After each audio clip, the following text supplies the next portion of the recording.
وجہ کیا ہے اور اس اشاعت کا مطلب کیا ہے؟ تو سبحان اللہ، اس فرمان کا اور اس کی خاص وجہ ہم غریبوں ہی کے لیے ہے، ہم غلاموں ہی کے لیے ہے۔ فرماتے ہیں میری یہ نگاہ لوح محفوظ پہ ہوتی ہے۔ اے میرے غوث پاک، آپ سے سوال ہے، آپ کی یہ نگاہ وہاں کیوں ہوتی ہے، کس لیے ہوتی ہے؟ تو فرماتے ہیں سرکار غوث پاک کہ میری نگاہ اس لوح محفوظ پر اس لیے ہوتی ہے کہ میں اپنے نانا جان کے امت کے مقدرات کو پڑھتا ہوں، تقدیرات امت محمدیہ کا جائزہ لیتا ہوں کہ اللہ نے میرے جد کریم کے امت کے لیے کیا کیا فیصلہ کیا ہے۔ میں مقدرات امت محمدیہ پر نگاہ لگاتا ہوں، اسی پہ نگاہ دوڑاتا رہتا ہوں، صبح و شام میری نگاہ اسی پر ہوتی ہے، اور میں مقدرات کا جائزہ لیتا ہوں کہ کیا ہوتا ہے۔ تو میرے غوث فرماتے ہیں میں اس میں دیکھتا ہوں امت محمدیہ کے حوالے سے مجھے دو جماعت نظر آتی ہے۔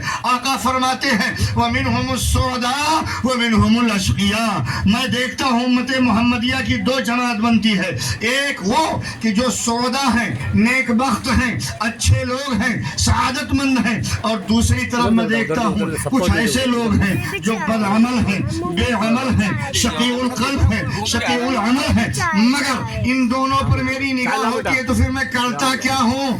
میرے غوث فرماتے ہیں کہ میں ان دونوں کے لیے دعا کرتا ہوں۔ میری نگاہ اٹھتی ہے، ان دونوں جماعتوں پر نگاہ پڑتی ہے، سودا اچھے عمل والے، نیک بخت بھی میری نگاہ میں اور بدبخت بھی میرے نگاہ میں، اچھے بھی میرے نگاہ میں، برے بھی نگاہ میں۔ اللہ بیٹا سودا کی جماعت کے لیے بھی دعا، اشقیہ کی جماعت کے لیے بھی دعا۔ اے میرے غوث، سودا کے لیے دعا کیوں؟ تو فرماتے ہیں میں سودا کے نیک بختوں کے لیے اس لیے دعا کرتا ہوں کہ اللہ تعالیٰ ان کے درجے کو بڑھا دے۔ تو سودا کے لیے جب آپ کی دعا ہوتی ہے تو اللہ تعالیٰ ان سودا کے منزلوں کو، خانوں کو بدلتا ہے۔ ابھی اس خانے میں تھے محبوبیت کے، ترقی کی دعائے غوث اعظم کی بنیاد پر دوسرے خانے میں آ گئے۔ غوث پاک کی سلسلہ دعا جاری ہے، دوسرے خانے سے تیسرے خانے میں آ گئے، تیسرے خانے سے چوتھے خانے میں آ گئے، چوتھے خانے سے پانچویں خانے میں آ گئے۔ محبوبیت کے خانے بدلتے رہتے ہیں یہاں تک کہ وہ سودا قرب الہی کی منزلوں کو پا لیتے ہیں، قرب الہی کے منزلوں کو پا لیتے ہیں۔ بندہ دنیا میں نہیں رہا، نیک زندگی گزارا، دنیا سے چلا گیا، مگر میرے غوث کا فیضان یہاں سے اس کے قبر کے لیے بھی جاری ہے، حشر کے لیے بھی جاری ہے۔ سبحان اللہ، صحیح تھا۔ اللہ اکبر،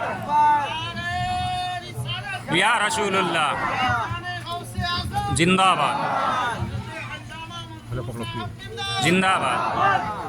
سودا کے لیے میری دعا ہوتی ہے، اللہ تعالیٰ انہیں محبوبیت کے خانوں سے بدلتا ہوا اپنے قرب کی دولت سے مالا مال فرما دیتا ہے۔ اور میری دعا پھر اشقیہ کے لیے بھی ہوتی ہے، یعنی وہ لوگ جن کے اعمال اچھے نہیں ہیں تو کیا ہوتا ہے؟ فرماتے ہیں میری دعا سے اللہ تعالیٰ ان کی شقاوت کو ختم کر کے سعادت میں بدل دیتا ہے۔ یعنی غوث پاک کی دعا سے سودا بھی مالا مال ہو رہے ہیں۔ ابھی بشیر مکائی صاحب تھے، بیٹھے تھے، نیک آدمی ہیں، پرہیزگار آدمی ہیں، نمازی ہیں، روزہ دار ہیں، اچھے ہیں، دین کا کام کر رہے ہیں، سعادت مند ہیں، اچھے ہیں، بخشے بخشائے ہیں۔ غوث پاک کی دعا ان کے لیے ہو رہی ہے، محبوبیت کا خانہ بدل رہا ہے۔ اور انہیں میں گنہگار شقی اشقیہ کی جماعت میں ہوں، میرے لیے بھی دعا ہو رہی ہے، میرے لیے بھی دعا ہو رہی ہے، ان کے لیے بھی دعا ہو رہی ہے۔ سودا کے لیے بھی دعا ہوتی ہے، ان کے خانے بدلتے ہیں اور قرب کی منزل پاتے ہیں۔ اشقیہ کے لیے بھی دعا ہوتی ہے، اللہ ان کی شقاوت کو دور کر کے سعادت میں بدل دیتا ہے۔ پتہ کیا چلا؟ آپ کو جو کچھ بھی کرنا تھا کر کے دنیا سے چلے گئے، مگر میرے غوث کا فیضان بند نہیں ہوا ہے، یہاں تھے تو انہی کا کھا رہے تھے،